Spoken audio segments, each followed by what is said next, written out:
I am Dr. Fred Douglass Smith Jr. I'm Professor of Public Theology and Director of the Center for Leadership in Public Theology at Houston Graduate School of Theology. It's a whole lot of theologies, I know, but that's what we're about. We are so pleased today and for the next couple of segments to have Dr. Virgil Woods with us today, one of the leading, in my opinion, public theologians, in the country, and has been doing it for a long time. So when I talk about public theology, this is the kind of guy, that I'm talking about. Welcome today, brother. Well, thank you. It's a delight to be with you. Good to be here. I've only met you for about a year or so, but I've known about you and the work that you've done, for many years. I know other students, who you've helped to bring along as well. Yes. So I had this wonderful opportunity to get to know who you are. All right. I know about your work, and I've heard many of your dreams and so forth. But tell me about yourself. Tell me about where you come from, what you're doing, how you got to be where you are right now. Well, thank you, Brett. I like to think that I'm one of the most loved people in the world. I've had so many people to love me so much in my lifetime that it defines who I am. Starting with a family. I grew up in a little town in Virginia, outside of Charlottesville. Okay. In fact, I was born in the hospital in Charlottesville, Virginia, which has been in the news, as you know. Yes, I know all about that. Somewhat recently. Civil rights. That's right. Civil War stuff. Exactly. My mom and my dad studied under George Washington, not George Washington, Booker T. Washington? No, the Black History Man. Carter G. Woodson. Carter G. Woodson. Carter G. Woodson. They were students of Carter G. Woodson. Yes. And what was then called Virginia's Teachers Institute at Petersburg. Now the university there.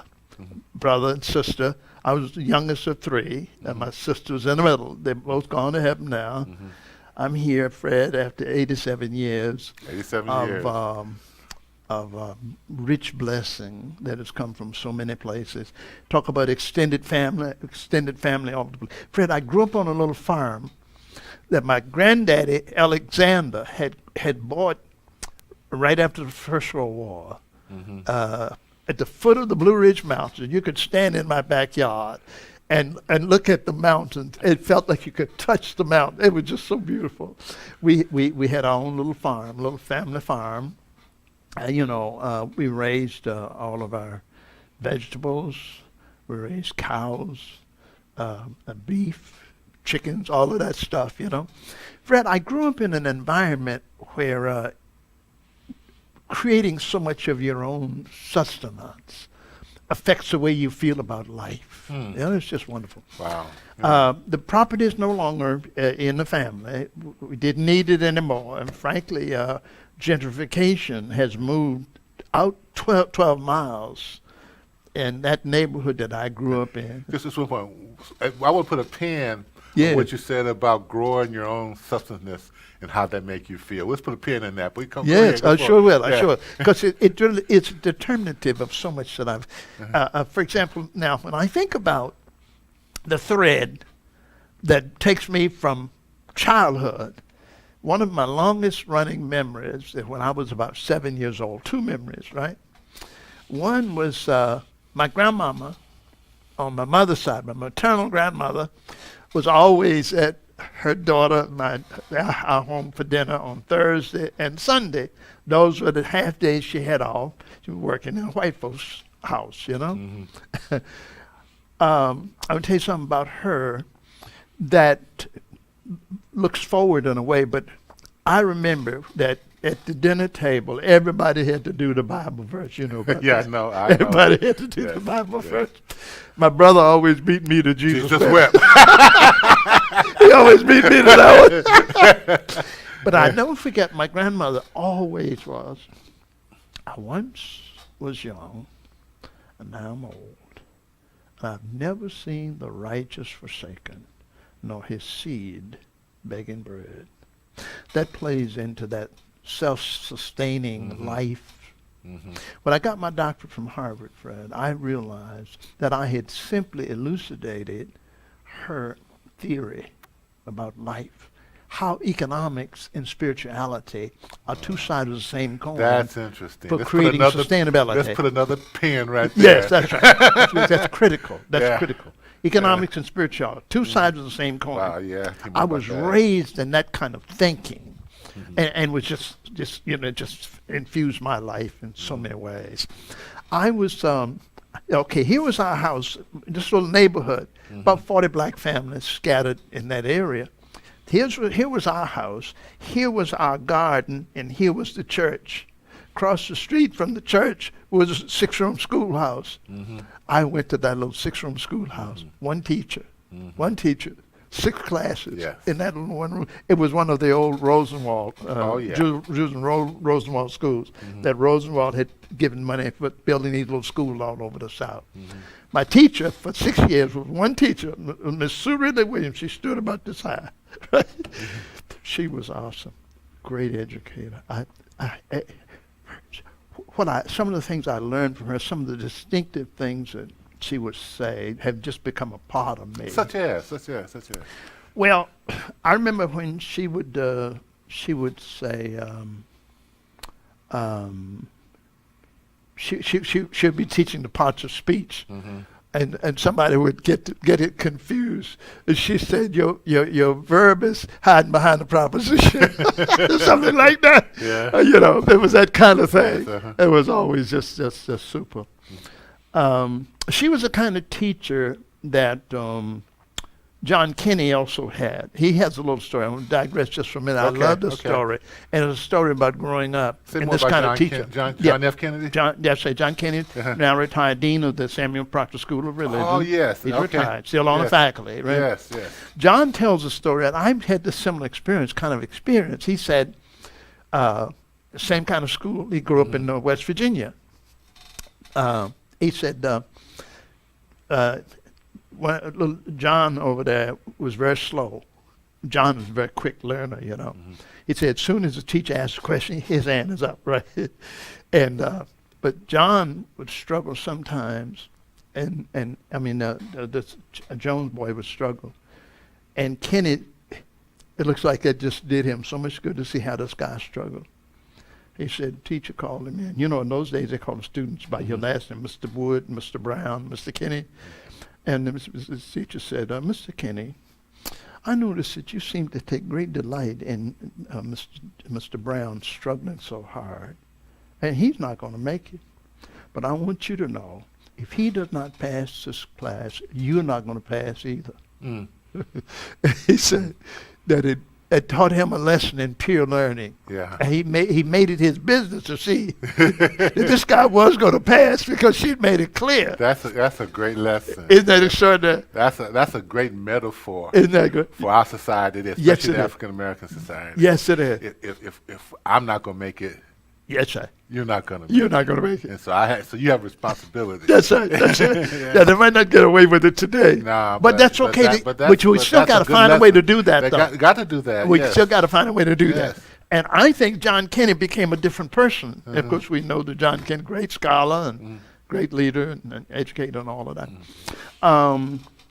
So I had first sixth grade of education, 3 minutes from my house. Then I had the middle school, what would then been 7th grade, 7th grade at a school that was 10 miles away. And then the high school was about 15 miles away. Several things about high school. Great teachers. I mean, I marvel that I never had a teacher who didn't want to see me make it. Maybe one. Never. My high school principal, I was kind of I was one of her boys. So she took me under her wing. Fred, when I was a junior in high school, I met Thurgood Marshall at an NACP youth conference that she took me to. I remember in New Orleans. I'm 16 years old. She took Melinda Green and I to the National Youth Conference, NACP Youth Conference. And when I finished, she had already told the folks at Virginia Union, I'm sending Virgil over there to you. She had been a friend of Dr. Barco, who was one of the old fixtures at Virginia Union. And I was a school bus driver for 2 years. Hmm. I was a school bus driver. I'm 16 years old, right? Now, I understand now why the parents were so upset. You tell me this boy, you would let this boy drive. You would let this boy drive. I never had an accident. Yeah. Mr. Monroe, who drove before I did, had a lot of accidents.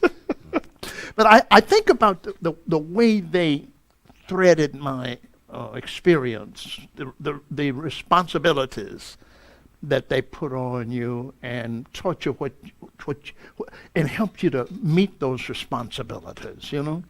Fred, when I was 7 or 8, my dad took me into the chicken house and said, now, in the morning before you go to school, you're going to come here and put the water here for the chickens and the food there in the trays and all. There was a chicken house and the big yard, right? And before you go to school in the morning, you go set that up. And when you come home after school, have your little sandwich and then go and collect the eggs. Now, I'm not 10 years old yet, but I had that responsibility. Well, how'd you get from the chicken coop to Harvard? Oh my God, that's right. It's a great story. It's a great story. I think it was a spell my grandmama had put on me. A spell. It's a spell. Okay. She put a spell on me, Fred. This lady put a spell on me, Doc. It's still on me. It is still on me. Grandma Kelly.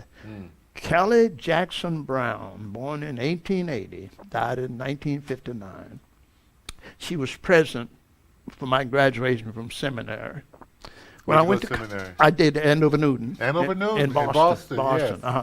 I'm very familiar with it. Yeah, that's Yeah. right. That's right. Sadly, it's now closed, as you know. Yeah, They've shipped, but they're really closed. Yeah. Virginia Union. When I get to Virginia Union, my grandmama, she had the most beautiful handwriting. She wrote cursive. I don't know where she learned it, but she'd write me a letter every 2 weeks. Put $5 in it, Fred. Now, the $5 was from the $15 that she made every 2 weeks. I didn't ask for it. Didn't need it. I always had 2 jobs. You mean you ain't got 2 jobs, man? Always had 2 jobs. But Fred, I had a dilemma. Do I tell her don't do this? Or do I not? I don't know whether I handled it right or not, but I didn't want to tell her that. But what it did is it transformed me from being a clown in school to being a serious scholar. Because I realized the only way I could say things, and frankly, to pay my tuition, my dad would sell hogs at the time tuition was due and send the money. I never had to pay a penny.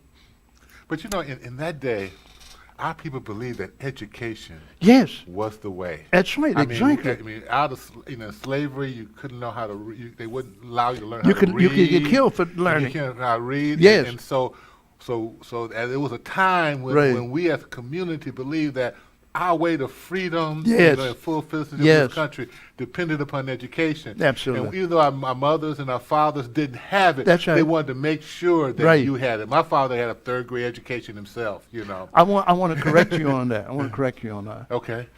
He might have 3rd grade schooling, Uh-huh. but he had a PhD right. education. That's right. You're right. Because You're right. No, you're right about that. what the work they You're did, right about Doc, that. You're how right we about got that. over, how You're we right got about that. over is what we're You're now right about that. talking about. Yes. You're Yeah, right about that. that's right. Yeah, that's right. That's right. Right. Absolutely. It was no question. But you were going on. Yeah. As I say, Miss Greer had already paved the way at Virginia Union for Yeah. me. My dad had already started figuring out when he was going to take hogs to the market and stuff like that, so that every time, Fred, every spring when the tuition was due and in the fall, he had sold some hogs. That was a full community investment in your future. Yes. Because they believed that your future had something to do with the future of the race. Yes, that's right, exactly. And what they understood is that if there's going to be the connectivity between the generations, it's going to depend on our young people understanding that I didn't make myself. Yeah, I didn't make myself. I'm here because some folks cared enough about me to help me to get prepared to be able to stand on my own feet and then help some other people in the process. That's an important lesson for today as well. Yes, yes. And Fred, when I speak to the colleges and universities and the schools, my favorite is elementary schools. I do a lot of speaking to elementary schools, children and all. But I ask the college kids, How many of you know that your grandmama is smarter than you? Right? I ask college kids that. But you know what? Some of the college kids say, oh no, grandma was smarter than me. I said, oh yeah, oh yeah. Why do you think you're here? And your mama and your daddy are here. We got to understand what smart is, the wisdom. And so I've invested myself not to get ahead of where we're going with this and what I call wisdom exchange, Jubilee wisdom exchange. Right. But to go back to my story, Fred, when I graduated from Andover Newton, 56, my grandmama was there. She was so enthralled. Most people don't know that the Fig Newtons came from Andover Newton, and not from Newton, the one with the. Yeah, that's right. That's right. That's right. Sorry about that. No, that's right. No, that's a good one. That's a good one. That's a good one. She was so impressed because she saw me now in this interracial environment. And she went back home and said, you know, I was up there in Boston. And man, he said, all these white folks running down behind Virgil, they just want to see what he's got to say. And she was so impressed, you know, with a society that was now beginning to look at how do we live together. Yeah. And now, after I did my doctorate at Harvard, What did you do your doctorate in? I did at the School of Education. I really did it in organizational development and corporate economics. Okay. I crafted my own thing. And I wanted to figure out, Fred, what kind of culture is necessary to induce cooperative economics. And I think that the movement, and we'll talk more about that later when we talk about the civil rights part of that. For me, it was a furlough from the civil rights movement. Martin's killed, 68. We had the Poor People's Campaign, and then I put myself right into school. That's So what was the dates on these times then? When did you graduate from seminary and what time in Harvard? What was the date? I graduated Virginia Union undergraduate in 52. Okay. That's right around the Martin Luther King and the Mobile. That's right. I first met Martin in 51. Okay. He had just graduated from Crozer, going to Boston University in the fall. I'm a junior at Virginia Union in 51. And then it was Andover Newton. Andover Newton had the 4-year theological because they had the internship, pastoral internship. So you're talking about 55, 56? That's right, from 52 to 55, and 56 was the intern year. Okay. And 55, I had my first church, Pond Street Baptist, which was the church that Proctor had pastored. And I also followed immediately Evans Crawford. You probably remember Evans. And so I did that for 3 years at Providence. My children were born there. I have sons and a daughter. They were born there. The movement from 55 to 58, I was at Pond Street in Providence. In 58, I was called to Lynchburg. Movement was heating up. You know, when the Montgomery movement was going, people don't realize that it was black churches, for the most part, that were the major support for the civil rights movement. And so many of us who were in the diaspora, so to speak, our churches would raise funds and send them. Abernathy was a treasurer of Montgomery Improvement Association. Remember them, Rosa Parks, 55. And then for 381 days, from the start of the boycott on December 5, Rosa Parks refused to give up her seat on December 1. On December 5, the one-day boycott became a 381-day event. And you were in school this whole time. That whole time. Pastoring, yeah. That's right. That's right.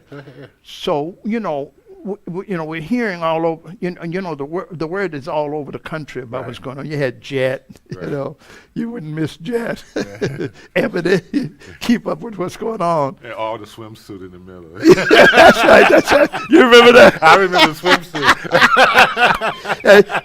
You'd go through there and you look at it. You look at it with one eye. The joke they used to tell about the deacons on the front row and sisters sitting in the choir and they weren't quite a little exposed. And the preacher said, now, brethren, you better watch out, because if you look where you ain't supposed to look, you'll go blind. One old deacon said to the other, I'm going to risk one eye. Some of the doggerel, you know. But we digress. Yeah, we digress. We digress. Fred, okay, so here's from 56. I'm already a year in my first pastorate. Mm-hmm. And with my first pastor, I was also a social worker. I did social work, and I got my first experience of working with families in a social work setting, right? And then I was anxious to get south. I was anxious to get back south. And got called to Lynchburg, one of the great old churches there. It's number two church there among black churches. Great church tradition, you know. Of course, everybody knows Court Street and the Vernon John story. And we had almost 7 years there. And that was the time that's when I really hooked up with Martin. Okay. We created the what was called the Lynchburg Improvement Association. That was kind of a version of the Montgomery Improvement Association. Okay. And you had these improvement associations all over the place, those local versions of what had happened in Montgomery. So from 55 to 56, you know, the boycott got resolved. And then Martin left Montgomery. They founded SCLC in 1957. And in 1960, he moved to Atlanta to become co-pastor with his father. And then, of course, to grow the SCLC operation. One of the people who's been so instrumental in my life was Y.T. Walker. Yes. Just buried him about 2 months ago now. Wyatt was a pastor in Petersburg. I'm pastoring in Lynchburg. And Wyatt was kind of our mentor in that work initially. And then he went to Atlanta to be Martin's first chief of staff. Yeah, I met him. I worked for SCLC when I was in Atlanta for a while. He was still around. That was back in the, I guess that must have been in the 80s. Yes. Yeah, mid-80s. Yeah. Actually, Wyatt would have left Atlanta in right after Birmingham, about 64, 65. He went to Harlem eventually, you know. He was at Abyssinia for a time, and then he became, and he also worked with Nelson Rockefeller on the Attica uprisings and all of that. He was very much a part of all of that. I would say, just kind of top off the story about who I think I am. Thank you, yeah. I was a pastor for a total of 57 years, three states, Virginia, Rhode Island, and Massachusetts. My ministry in Boston was one of those inner city demonstration parishes that the seminary had started. I don't know if you know the name Carl McCall. Carlos was a big name in the New York scene, later Wall Street and all of that he had started it, and students at Andover Newton, the faculty. And after we had finished with the March on Washington, I coordinated the state of Virginia for the March on Washington, August 28, 1963. That fall, I was invited to come back to Boston. Had no intention of doing it.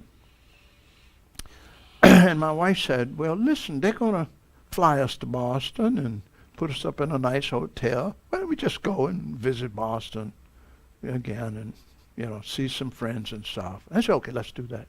Fred, I got there and met these welfare mothers who were taking on the system. These teenagers who had, and their families, who had already been declared obsolete. Massachusetts had a law that said, if your child did not obey you, you could have that child declared an incorrigible child, and we'll lock him up. I think those are the early intimations of the start towards the mass incarceration thing. There's so many things that fed into that's part of that. I had the privilege for 10 years of working in the slums of Boston, homeless people. I brought Martin to Boston. That's when I really hooked up with Martin let's see, it would have been, I went to Boston, I hooked up with him in Lynchburg, but Boston is where my work with him really flowered. And I was already by then on the board. I'm just so worried about our Massachusetts unit, Southern Christian Leadership Conference. Boston's a wonderful city. I love Boston. Right? Wow, I'm very familiar with that. I did my undergraduate at Harvard and Cambridge. Right. That's right. Yes, yeah. Great city. Great city. Boston,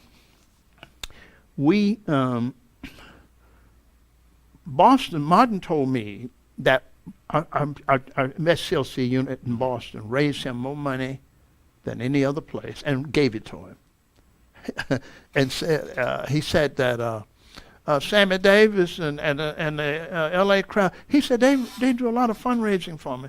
He said, but they bring me out and they wine and dine me and the champagne and the caviar and the limousines. He said, I don't see much of it. We raised him $113,000, Fred, in 1965. In 1965, in 65, that was a whole lot of money. And we did not spend a penny on expenses. We raised him and gave him the money, and he looked at that check, and that's what he said about it. He said, "You all have done something that nobody else has done for me," and I kind of rejoiced in some of that. I know staff got paid that hadn't been paid in a long time. All of that, Andy Young can tell you about some of that, you know. But then Fred, here's the story. In 1980, so I was at Harvard from 70 to 73. Okay, doing my doctorate. Well, I was there at the same time. I was there from 69 to 73, doing my undergraduate. So we might have crossed. Do you know Skip Griffin? I know the name, yeah. Yeah. I don't know him. But I suspect you know Skip Gates. Yes. Yeah. Okay, so you guys were already taking over the buildings. Oh, yeah, that's right. Yeah. Was Ruth Simmons there at the same time with you? I think so. Yeah. You know her story? No. Extraordinary. This lady, she was first African American. We are out of time. Okay, all right. But we'll have another chance. Okay. To pick up the story. All right, okay. Right here. Okay. I want to thank you for being with us today with Dr. Virgil Woods, and we will be back in our next segment to continue this wonderful story. Thank you very much.